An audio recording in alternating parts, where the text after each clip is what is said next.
Means what is the symptom of cervical cancer?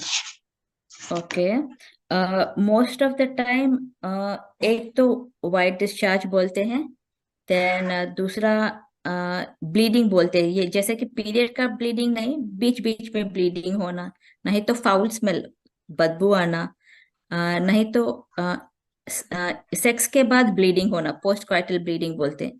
The most common symptom is post coital bleeding, यानी sexual intercourse के बाद bleed होना। This is a very common symptom, and ऐसा हुआ तो जल्दी doctor के पास जाना है। इंडियन सिनेरियो में औरत लोग नॉर्मली हॉस्पिटल चेकअप के लिए आते नहीं, ये स्क्रीनिंग टेस्ट के लिए। सो एंटीनेटल पीरियड में एक पैप्समियर टेस्ट करने से अच्छा है, लेकिन बहुत सारी जगह नहीं करते, क्योंकि अ, पैसे की वजह से। सेम गवर्नमेंट गवर्नमेंट प्रोग्राम में तो नहीं है, बट हमारा बाहर जो करवा। टेक्स्ट बुक्स में, हमारा जो ऑर्गेनाइजेशन फॉक्सी एंड एसीओजी, वो ऑर्गेनाइजेशन में तो बोलते हैं कि करना है एक बार प्रेगनेंसी के टाइम पे, क्योंकि फिर से नहीं मिलेंगे वो लोग हेल्थ हेल्थ चेकअप्स के लिए या हेल्थ बेनिफिट्स के लिए। तो करना है, लेकिन नहीं करते। करने से अच्छा है, क्योंकि अगर कुछ एबनॉर्मल सेल्स मिला तो प्रेगनेंसी के बाद ट्रीट कर सकते हैं उसको। So please okay, suggest me कौन सा टेस्ट करवाऊं फॉर सर्वाइकल स्क्रीनिंग। ओके, ये बेस्ट वुड बी, अगर आप अफोर्डेबल हो तो you can go for pap smear with HPV DNA. It is okay. Cost around 1700 to 2000 rupees.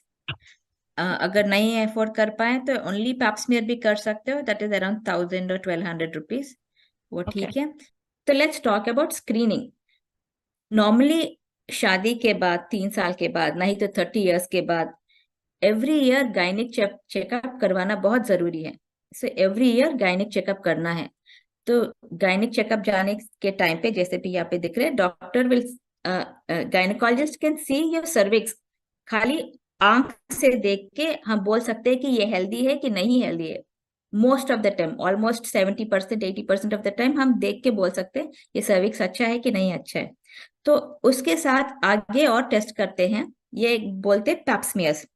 पैप्समियर्स, जहाँ जैसे कि यहाँ पे आप देख रहे हैं, ये छोटा सा ब्रश है, उसको सर्विक्स पे लगा के हम ब्रश करते हैं, और जो सेल्स निकलते हैं उसको माइक्रोस्कोप के नीचे डाल के देखते हैं, और एबनॉर्मल सेल्स है कि नहीं। जैसे हम पहले बात कर रहे थे एबनॉर्मल सेल्स के बारे में, तो एबनॉर्मल सेल्स के लिए देखते हैं। तो ये टेस्ट में पता चलता है कि आपका नॉर्मल सेल्स है, या एबनॉर्मल सेल्स है, या कैंसर सेल्स है।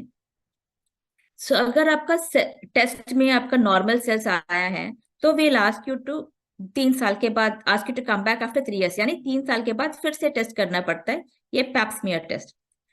ओके, अगर एबनॉर्मल सेल्स आए हैं तो उसके लिए ट्रीटमेंट करते हैं, और 6 महीने के बाद, नहीं तो 1 साल के बाद फिर से पैप्समियर टेस्ट करते हैं।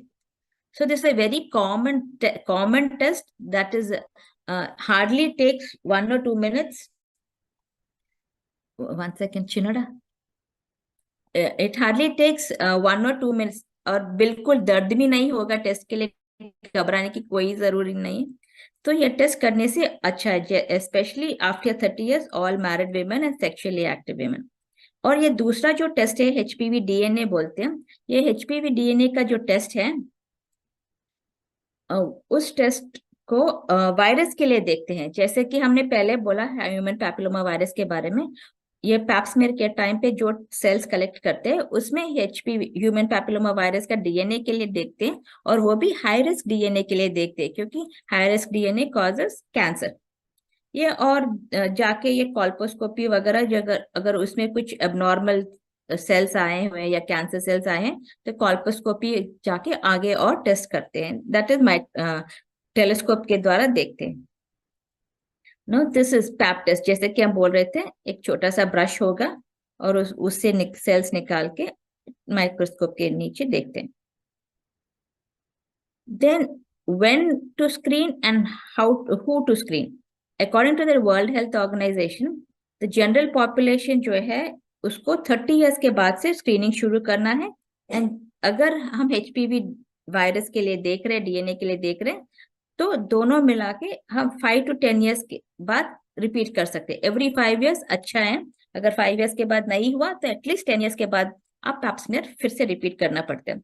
लेकिन ऐसे कुछ औरत है जिसका हाई रिस्क पॉपुलेशन बोलते हैं, जैसे कि सेक्स वर्कर्स, नहीं तो जिसका HIV वायरस है, उन लोगों के लिए 25 इयर्स के बाद ही शुरू करना है स्क्रीनिंग, एंड उनका और जल्दी करना है, जैसे कि 3 to 5 इयर्स में चेक करना है।